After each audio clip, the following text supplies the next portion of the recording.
إن الحمد لله نستعينه ونستغفره ونعوذ بالله من شرور أنفسنا ومن سيئات أعمالنا. من يهد الله فلا مضل له ومن يضلل فلا هادي له، وأشهد أن لا إله إلا الله وحده لا شريك له، وأشهد أن محمدًا عبده ورسوله. يا أيها الذين آمنوا اتقوا الله حق تقاته ولا تموتن إلا وأنتم مسلمون.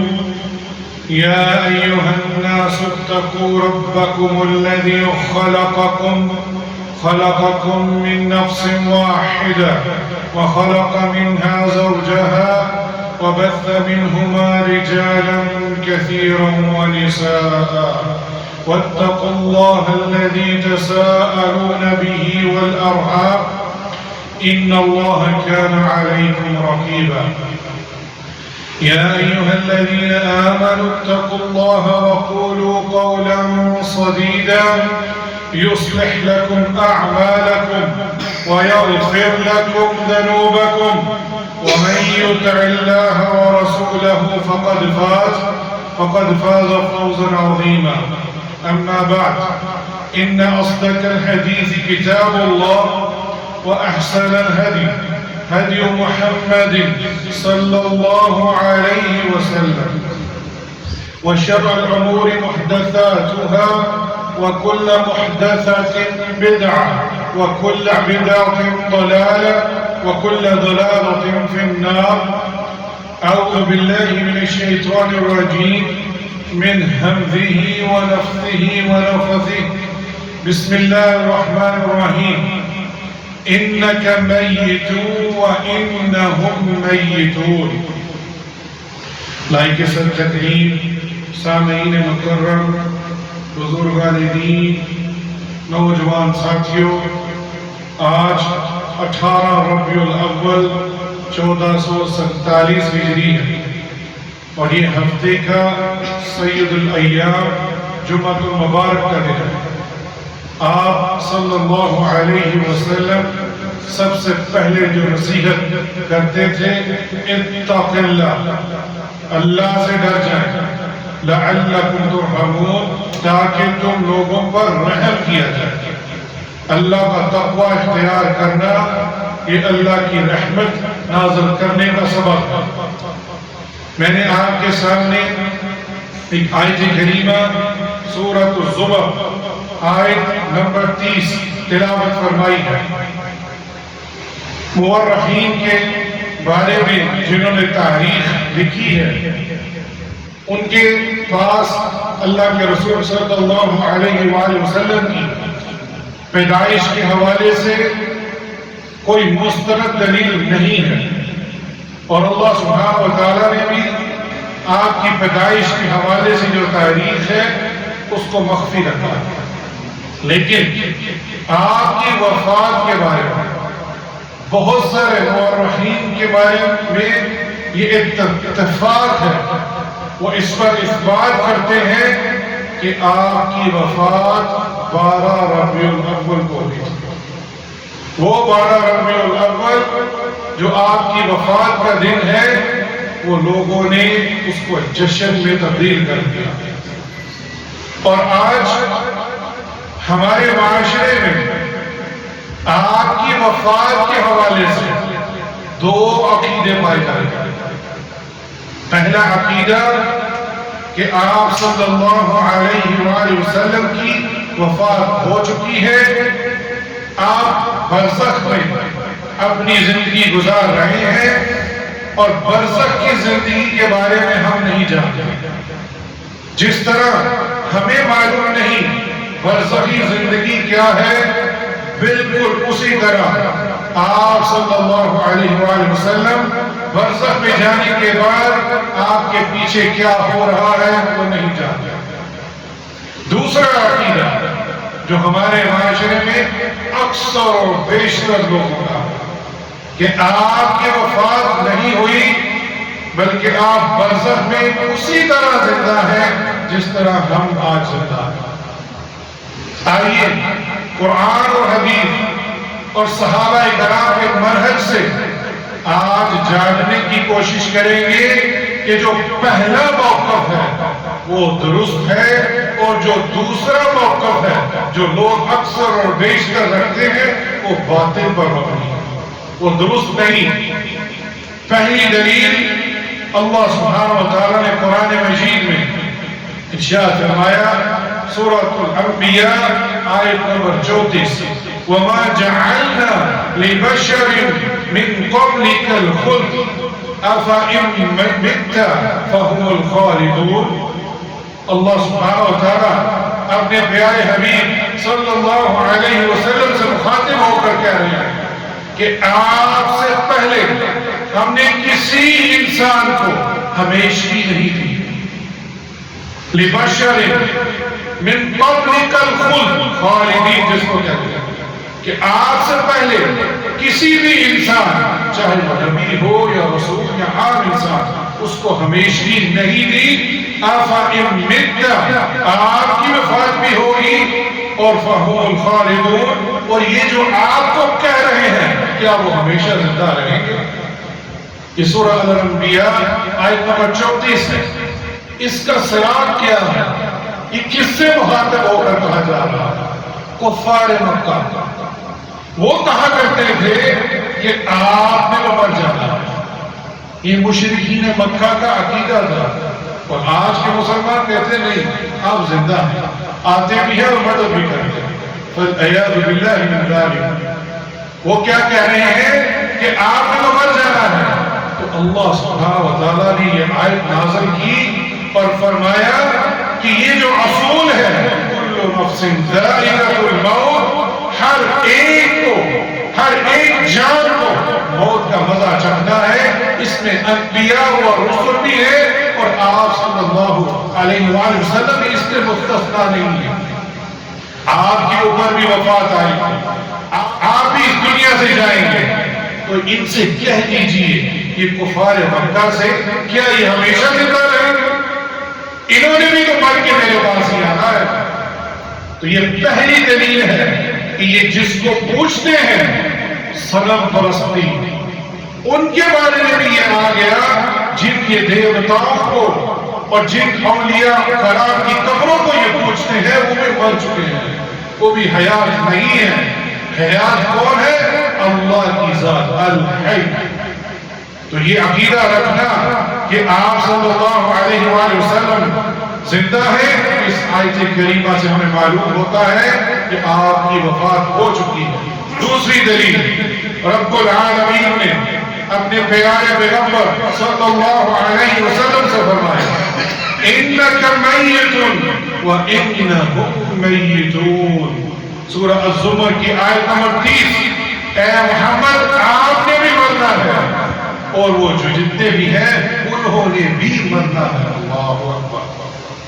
اس کی تفسیر کے بارے میں صاحب تفسیر احسن البیان اور اسی کی تفسیر میں لکھتے ہیں، اس آیت میں وفات نبی صلی اللہ علیہ وسلم کا اثبات ہوتا ہے، اس لیے کہ نبی کی وفات کے متعلق یہ عقیدہ رکھنا کہ آپ کو برزخ میں بالکل اسی طرح زندگی حاصل ہے جس طرح دنیا میں ہے، تو قرآن کے نصوص کے خلاف ہے، ان آیت کریمہ کے خلاف بات کر رہا ہے۔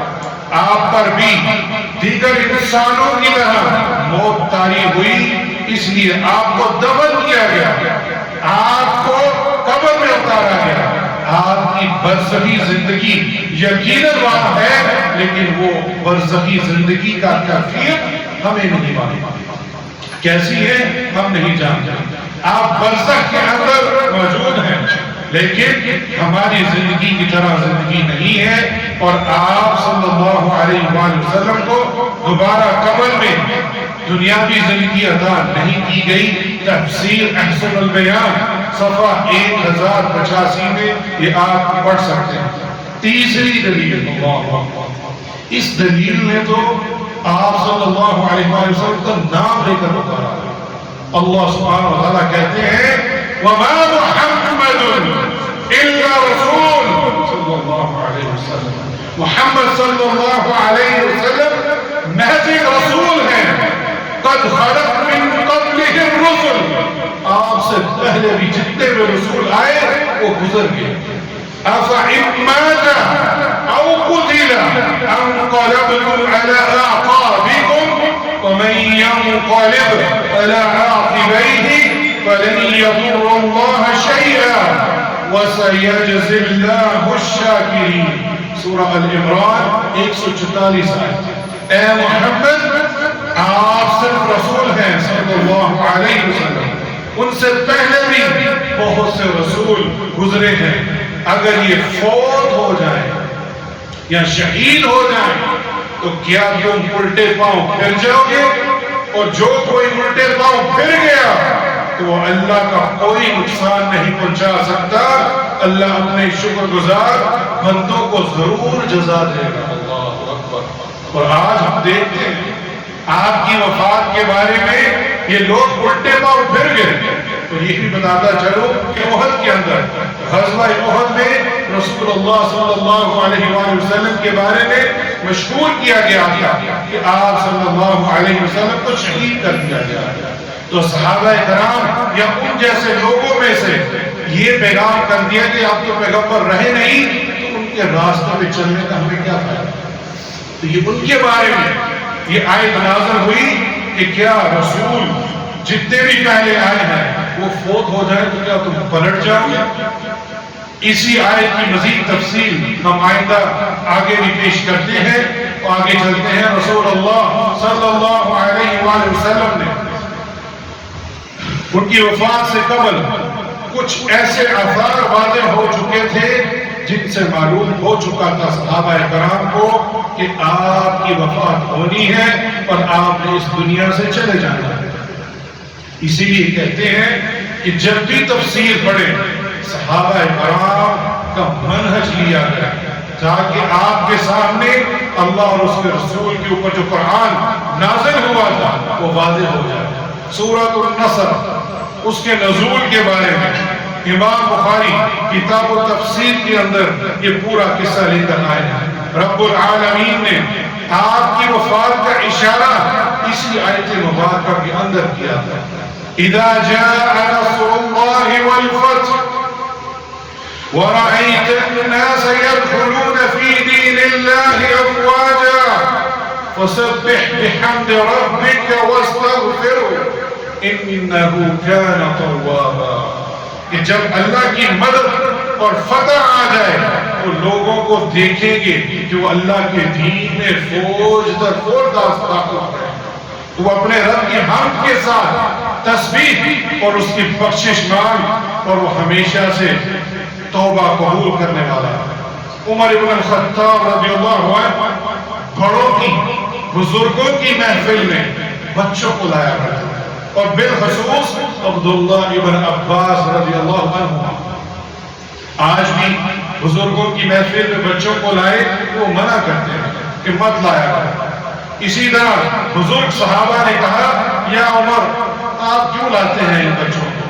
کہتے ہیں اچھا ان بچوں کو نہیں لاؤں. پھر ایک دن پوچھا عمر ابن الخطاب رضی اللہ عنہ نے اور دوسرے جو جتنے بھی بچے تھے ان سے بھی سوال کیا کہ اس آیت کریمہ کے بارے میں کیا خیال ہے، کیوں نازل ہوئی؟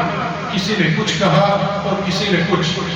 اور پھر پوچھا عبداللہ ابن عباس رضی اللہ عنہما سے اَكَذَاكَ تَقُولُ يَا ابن عباس، تمہارا کیا خیال ہے یہ سورہ کیوں نازل ہوئی، اس بارے میں تمہارا کیا موقف ہے؟ تو عبداللہ ابن عباس نے جواب دیا هو اجل رسول اللہ صلی اللہ علیہ وسلم اعلمه اللہ قال اذا جاء نصر اللہ والفتح ذلك علامة عجلك فصبح بحمد ربك واستغفروه انه كان توابا. اور انہوں نے جواب دیا اس میں اللہ کے رسول صلی اللہ علیہ وسلم کی وفات کے بارے میں اشارہ ہے. جب اللہ تعالیٰ کی مدد اور فتح حاصل ہو گئی، فتح مکہ کر لیا گیا، تو یہ آپ کی وفات کی نشانی تھی کہ آپ کا جو مشن تھا آپ کو رسول بنا کر جو بھیجا گیا وہ مکمل ہو چکا، اور آپ نے اللہ سبحانہ وتعالیٰ نے آپ کو پھر حکم دیا کہ اپنے رب کی تسبیح حمد بیان کریں اور استغفار کریں، اور اللہ سبحانہ وتعالیٰ آپ کی استغفار کو قبول فرمائے گا۔ اور پھر عمر بن الخطاب نے اس پر مہر لگائی، ما اعلم منها الا ما تقول، جو کچھ تم نے کہا ہے وہی میں بھی سمجھتا ہوں۔ یہ امام بخاری 4970 یہ حدیث میں موجود ہے۔ تو یہ آیت کریمہ جب بھی پڑھیں اپنی اصلاح کریں کہ اللہ کے رسول صلی اللہ علیہ وآلہ وسلم کی وفات ہو چکی ہے۔ جب آپ بیماری کی حالت میں تھے، 29 صفر 11ویں ہجری بروز سوموار کو اللہ کے رسول صلی اللہ علیہ وسلم جنازہ پڑھانے کے لیے بقیع تشریف لے گئے، اور واپسی پر آپ کو سر درد ہوا، اور اسی کے ساتھ آپ کو بخار ہونا شروع ہو گیا، حتیٰ کہ جو پٹی آپ کے اوپر باندھی تھی وہ بھی شدید گرم ہو چکی تھی، اور یہ آپ کے مرض الموت کا آغاز تھا۔ اور آپ صلی اللہ علیہ وسلم اسی حالت میں 11 دن نماز پڑھائی، اور اس کے بعد آخری ایام 3، 12، 13 یا 14 دن آپ نے نماز نہیں پڑھائی، اور یہ مرض الموت کی جو مدت تھی 13 یا 14 دن تھی۔ کتاب کا حوالہ رقیق المختوم کے اندر صفحہ 624 کے اندر یہ موجود ہے۔ یہ بڑی ہی عظیم کتاب ہے۔ اگر آپ صلی اللہ علیہ وآلہ وسلم کی سیرت کے بارے میں پڑھنا چاہتے ہیں، مکہ میں اسلام سے پہلے اور بعد میں حالات، مکی حالات، مدنی حالات، اس کتاب کو پڑھیے۔ تمام جنگوں کا بھی ذکر ہے۔ رقیق المختوم صفی الرحمن مبارک پوری رحمہ اللہ اس کتاب کے مؤلف ہیں۔ مرض الموت میں آپ کے چچا عباس رضی اللہ عنہ، اللہ اکبر، اہل بیت کی بھی گواہی، علی رضی اللہ عنہ آپ صلی اللہ علیہ وآلہ وسلم کی تیمارداری کے سے فارغ ہو کر باہر آئے تو صحابہ کرام نے پوچھا، یا ابو تراب، یا ابو الحسن، یہ ان کا کنیہ تھا، کہ نبی کریم صلی اللہ علیہ وسلم کی طبیعت کیسی ہے؟ تو آپ نے فرمایا الحمدللہ پہلے سے بہتر ہے، لیکن آپ کے چچا عباس رضی اللہ عنہما نے علی بن ابی طالب کا ہاتھ پکڑ لیا اور کہتے ہیں واللہ اللہ کی قسم مجھے تو ایسے آثار نظر آ رہے ہیں کہ نبی کریم صلی اللہ علیہ وسلم مرض سے صحت نہیں پا سکیں گے۔ موت کے وقت بنو عبد المطلب کے چہروں کو مجھے خوب شناخت ہے، یعنی انہوں نے آپ صلی اللہ علیہ وسلم کے چہرے سے اس مرض سے پہچان لیا کہ آپ مرض الموت میں ہیں۔ اور یہ حدیث امام بخاری اپنی کتاب صحیح بخاری کے اندر 4447 یہ اس کا حوالہ ہے، اس کو آپ دیکھ سکتے ہیں۔ بیماری میں آپ صلی اللہ علیہ وسلم نے کیا کیا؟ اللہ اکبر۔ عائشہ رضی اللہ عنہ وہ اس حدیث میں کی راوی ہیں کہ آپ صلی اللہ علیہ وسلم مرض الموت میں تھے، اور وہ پوچھ رہے تھے آج میری کس کے ساتھ باری ہے، میں کس گھر جاؤں، اور ایک سوال تکرار کے ساتھ۔ تو آپ کی ازواج مطہرات سمجھ گئی اور پوچھا کہ اے اللہ کے رسول آپ کس گھر جانا چاہتے ہیں؟ تو آپ نے کس کا انتخاب کیا؟ عائشہ رضی اللہ عنہا کا۔ اللہ اکبر۔ آج بھی وہی نظر ہے ہماری ماں کے بارے میں، بالخصوص زبان دراز کرنے والوں کو جان لینا چاہیے اللہ کے رسول صلی اللہ علیہ وسلم نے اس گھر کا انتخاب کیا تھا۔ اور پھر فضل بن عباس رضی اللہ عنہ اور علی بن ابی طالب رضی اللہ عنہ ان دونوں نے آپ کو کندھوں سے پکڑا اور ٹیک لگا کر لے کے آ رہے تھے، حتیٰ کہ عائشہ رضی اللہ عنہ کہتی ہیں آپ کے پاؤں زمین پر گھسیٹ رہے تھے اور اس کے نشان بھی پڑ رہے تھے۔ پھر آپ کی جو آخری ہفتہ تھا وہ میرے ہی گھر میں گزارا تھا۔ امام بخاری اس حدیث کو لے کے آئے ہیں 4442۔ وفات سے 4 دن پہلے پہلے عائشہ رضی اللہ عنہ کا ذکر ہوا اور ان کے باپ کا ذکر ہوا۔ انہوں نے حضرت عائشہ رضی اللہ عنہ فرماتی ہیں کہ بلال رضی اللہ عنہ اذان دے کر آپ کے پاس آئے اور پوچھا کیا آپ صلی اللہ علیہ وسلم نماز کے لیے آئیں گے؟ اللہ کے رسول صلی اللہ علیہ وسلم نے کیا فرمایا؟ مروا ابا بکر فلیصلی بالناس، ابو بکر کو حکم دو کہ وہ جا کے نماز پڑھائے۔ کس کو حکم دو؟ ابو بکر الصدیق کو۔ اللہ اکبر، آپ کی یہ مبارک کلمات، یہ آپ کے جو مقام ہے اس کو ظاہر کرتا ہے۔ مروا ابا بکر فلیصلی بالناس، وہاں ابو بکر کے علاوہ عمر بھی تھے، علی بن ابی طالب بھی تھے، حسن حسین بھی تھے، جن کو یہ لوگ امام مانتے ہیں، وہ بھی وہاں موجود تھے۔ کسی نے اعتراض نہیں کیا، کسی نے اعتراض نہیں کیا۔ مروا ابا بکر فلیصلی بالناس، اس کو حفظ کر لو کہ اللہ کے رسول نے فرمایا ہے کہ ابو بکر کو حکم دو کہ میرے مصلی میں کھڑے ہو کے نماز پڑھائے۔ حضرت عائشہ کہتی ہیں کہ میرا باپ نرم دل ہے، وہ رو پڑیں گے، وہ نہیں کھڑے ہو سکیں گے۔ کہا مروا ابا بکر فلیصلی بالناس، میں کہہ رہا ہوں ابو بکر کو بولو۔ پھر آپ کی دوسری ازواج مطہرہ حفصہ آئی، انہوں نے کہا کہ عمر بن الخطاب ذرا سخت ہیں، وہ آپ کے مصلی میں کھڑے ہوں گے، روئیں گے نہیں، پیچھے آواز بھی چلی جائے گی۔ کہا نہیں، مروا ابا بکر فلیصلی بالناس، ابو بکر کو حکم دو کہ وہ نماز پڑھائے۔ پھر خاموش ہو گئی ہماری مائیں، اور ابو بکر رضی اللہ عنہ کو حکم دیا گیا اور آپ مصلی پر آئے۔ اتنی دیر میں آپ صلی اللہ علیہ وسلم نے کچھ بہتری محسوس کی، اور آپ دو ساتھیوں کو ٹیک لگاتے ہوئے کھڑے ہو گئے اور اپنے پاؤں گھسیٹتے ہوئے آئے، اور آ کر ابو بکر رضی اللہ عنہ کے پہلو میں بیٹھ گئے۔ اتنے میں جب وہ آ رہے تھے، ابو بکر رضی اللہ عنہ نے پہچان لیا، آپ پیچھے ہٹنے لگے۔ اللہ کے نبی صلی اللہ علیہ وسلم نے کہا نہیں ابو بکر، وہیں کھڑے رہو، نماز پڑھاتے رہو۔ اور پھر آپ آ کے بیٹھ گئے، اور بیٹھ کر آپ نے نماز پڑھی۔ کس کی قیادت پہ؟ ابو بکر رضی اللہ عنہ۔ کون اعتراض کرنے والا ہے؟ یہ اس بات پہ اعتراض کرو گے مروا ابا بکر فلیصلی بالناس، اپنے ایمان کا جائزہ لے لو کہ آپ صلی اللہ علیہ وسلم کی مبارک زبان کا انکار کر رہے ہو۔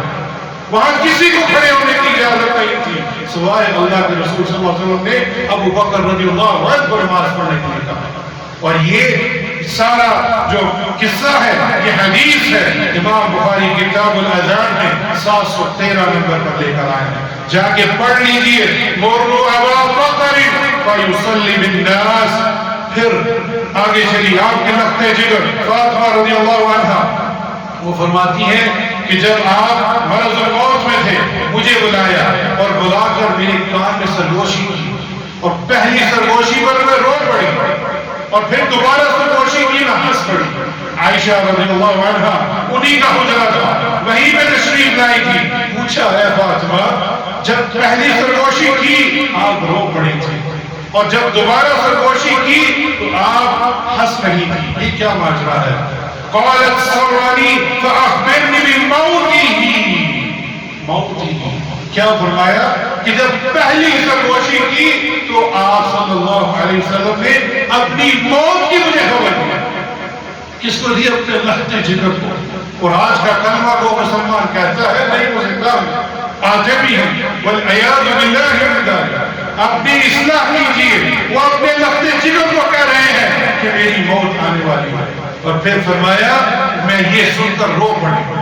پھر پوچھا کہ تم ہنسی کیوں؟ تو انہوں نے فرمایا کہ میرے بعد آپ صلی اللہ علیہ وسلم کی وفات کے بعد اگر کوئی بعد میں ان کے خاندان سے ملے گا وہ فاطمہ رضی اللہ عنہا ہوگی، اور یہ سن کر میں خوش ہو گئی کہ میں آپ صلی اللہ علیہ وسلم کے بعد ملوں گی۔ اور یہی ہوا، تھوڑا ہی وقت گزرا تھا کہ فاطمہ رضی اللہ عنہا وفات پا گئی تھی، اور یہ حدیث صحیح مسلم 2450 میں موجود ہے۔ اسی طرح جو پہلے میں نے بات سنائی تھی وہ یہاں کہنا چاہوں گا کہ آپ صلی اللہ علیہ وسلم کی جب وفات ہوئی تو یہ وفات کے بعد عمر بن الخطاب تلوار لے کر کھڑے ہو گئے اور کہتے تھے جس نے یہ کہا کہ آپ صلی اللہ علیہ وسلم کی وفات ہو گئی ہے اس کا سر قلم کر دیا۔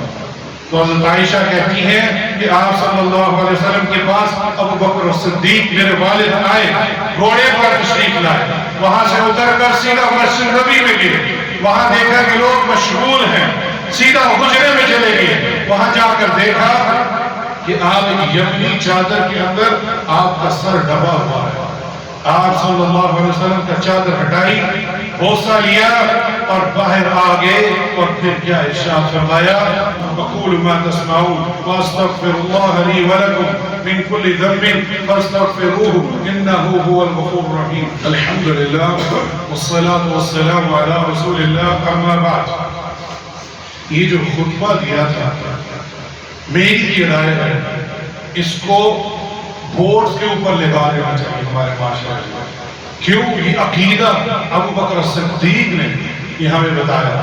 کہتے ہیں اما بعد فمن كان منكم يعبد محمدا صلی اللہ علیہ وسلم فإن محمدا قد مات۔ جان لو کہ جو شخص اللہ کے رسول کی عبادت کرتا تھا، محمد کی عبادت کرتا تھا، يعبد محمدا صلی اللہ علیہ وسلم فإن محمدا قد مات، وہ تو وفات پا چکے ہیں۔ اللہ اکبر۔ کون فرما رہا ہے؟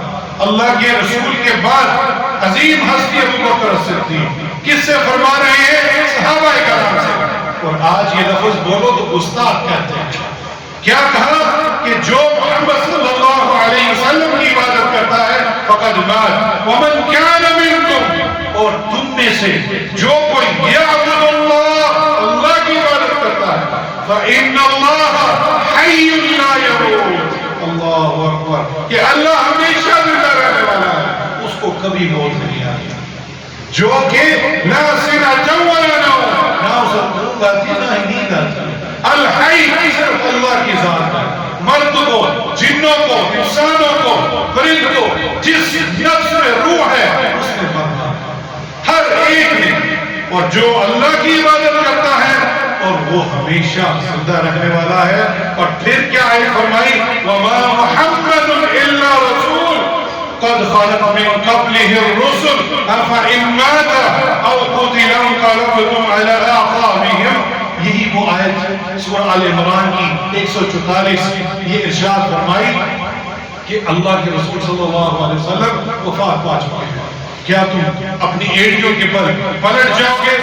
تو عمر بن الخطاب رضی اللہ عنہ کہتے ہیں مجھے ایسے لگا یہ آیت ابھی نازل ہوئی ہے، اللہ، اور میرے پاؤں میرا جسم نہیں اٹھا پا رہے اور میں گھٹنوں کے بل گر گیا اور میں کھڑا نہیں ہو سکا، اور اپنی اصلاح کر لی کہ ہاں اللہ کے رسول اس دنیا سے چلے گئے ہیں، اور یہ اشارہ اللہ کے رسول صلی اللہ علیہ وآلہ وسلم کی اس دنیا سے جانے کے بارے میں۔ یہ حدیث امام بخاری 4452 میں لے کر آئے تھے۔ پھر آپ نے 2 وصیتیں کی تھی جو میں یہاں مختصر وقت میں بیان کر دوں کہ شدید تکلیف میں آپ صلی اللہ علیہ وآلہ وسلم نے لعنت بھیجی یہود والنصارہ پر۔ لعن اللہ اليہود والنصارى اتخذوا قبور انبیائهم مساجد۔ لعنت ہو یہود و نصارہ جنہوں نے اپنی انبیاء کی قبروں کو سجدہ گاہ بنا لیا۔ اللہ اکبر۔ پھر ایک اور حدیث میں اللہم لا تجعل قبری وثنا یعبد، اے اللہ میری قبر کو وثن نہ بنانا، بت نہ بنانا جہاں عبادت کی جائے۔ اللہ اکبر۔ یہ اللہ کے رسول فرما رہے ہیں، اور آج کا مسلمان کہتا ہے شرک تو صرف بتوں کی پوجا ہے، اس قبر کو بھی کیا کر رہے ہیں؟ وثن یعبد۔ اور کس کی قبر؟ جو اعلیٰ ہستی، اس جیسی نہ ہستی ہونی ہے نہ آنی ہے۔ انبیاء اور رسل میں سب سے اعلیٰ محمد رسول اللہ صلی اللہ علیہ وسلم، وہ مبارک مٹی، وہ مبارک جگہ، اس کو کہہ رہے ہیں وثن یعبد۔ اس قبر کو، میری قبر کو یہ عبادت گاہ نہ بنانا، سجدہ گاہ نہ بنانا۔ اور پھر کیا لعنت بھیجی ان کے اوپر، اتخذوا قبور انبیائهم مساجد، کہ جو قبروں کو اپنی سجدہ گاہ بنا لیتے ہیں۔ اپنی اصلاح کیجئے۔ امام بخاری 1330 میں یہ حدیث لے کر آئے، اور پھر ایک بڑی معروف الصلاة الصلاة اتق اللہ فیما ملکت ایمانکم، نماز نماز، اور اپنے ماتحت جو لونڈیاں ہیں، جو غلام ہیں، ان کا خیال رکھو۔ اور آج ہم صلاح سے بھی غافل ہو چکے ہیں۔ اللہ سبحانہ وتعالی ہمیں اپنے عقیدے کی اصلاح کرنے کی توفیق عطا فرمائے۔ اللہ کے رسول صلی اللہ علیہ وسلم وفات پا چکے ہیں، وہ اپنی برزخ میں ایک اعلیٰ مقام پر ہیں، لیکن وہ اس دنیا سے کوئی رابطہ نہیں رکھتے۔ ہمیں ان کا وسیلہ بنانا قطعاً جائز نہیں، براہ راست اللہ سے مانگے جو الحی ہے۔ ان اللہ وملائکتہ یصلون علی النبی یا ایھا الذین آمنوا صلوا علیہ وسلموا تسلیما۔ اللهم صل على محمد وعلى آل محمد كما صليت على إبراهيم وعلى آل إبراهيم إنك حميد مجيد۔ اللهم بارك على محمد وعلى آل محمد كما باركت على إبراهيم وعلى آل إبراهيم إنك حميد مجيد۔ اللهم اغفر للمؤمنين والمؤمنات والمسلمين والمسلمات الأحياء منهم والأموات۔ اللهم اغفر لذنبي كله دقه وجله وأوله وآخره وعلانيته وسره۔ ہمارے بہت ہی قریبی ساتھی میاں عارف صاحب، ان کے سسر کی وفات ہوئی ہے، اسی طرح میرے چچا سسر ان کی بھی وفات ہوئی ہے۔ آپ ان کو اپنی دعاؤں میں یاد رکھیں کہ اللہ سبحانہ وتعالیٰ ان کی جو قبر میں 3 سوال ہیں اس پر ثابت قدمی عطا فرمائے، ان کی قبروں کو جنت کا باغ بنا دے۔ جو بھی وفات پا چکے ہیں یا اللہ ان کی قبروں کا جنت کا باغ بنا، جو بیمار ہیں، پریشان ہیں اور جو بے گھر ہو چکے ہیں اس سیلاب میں، یا اللہ ان کی مدد فرما، یا اللہ ان گھروں کا نعم البدل اچھا عطا فرما، یا اللہ ہمارے گناہوں کو معاف فرما۔ ربنا آتنا فی الدنیا حسنہ وفی الآخرۃ حسنہ وقنا عذاب النار۔ ربنا تقبل منا انك انت السميع العليم وتب علينا انك انت التواب الرحيم۔ عباد الله ان الله يأمر بالعدل والإحسان وإيتاء ذي القربى وينهى عن الفحشاء والمنكر والبغي يعظكم لعلكم تذكرون۔ وأقيموا الصلاة۔